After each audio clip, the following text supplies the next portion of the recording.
ол ғалымның сондай үлкен ғалым екендігін сол жерде көрдім дейді. Қасынан айырылғым келмей қалды дейді. Бұл Бадруддин әл-Айни айтып жатыр, Иқтил Жұман деген кітапта айтып жатыр. Қасынан айырылдың атақты мұхаддис Бадруддин Айни деген ғалым бар.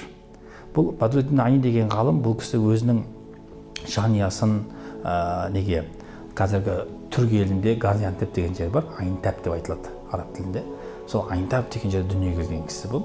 Бұл кісі ғылым іздеп енді уақытысында Дамаскке барады, Мысырға барады, Мекке, Мадинаға барады, енді бүкіл ислам әлемін шарлап сол жердегі ғалымдардан білім алып жүреді. Сол уақытта өзінің Иқтил Жұман деген кітабында Бадруддин Айни рахималлах былай деп айтады.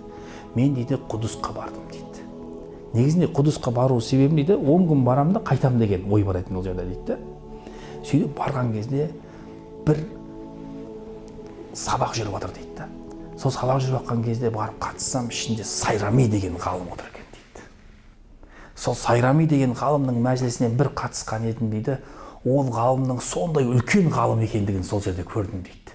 Қасынан айырылғым келмей қалды дейді. Бұл Бадруддин әл-Айни айтып жатыр, Иқтил Жұман деген кітапта айтып жатыр. Қасынан айырылғым келмей қалды дейді. Соның қасынан шықпай отырып алдым дейді. Сөйтіп 10 күніміз бітіп қалды дейді. Сол уақытта Сайрами деген ғалымды Мысырдың бір сұлтаны медресеге шақырады ұстаз ретінде.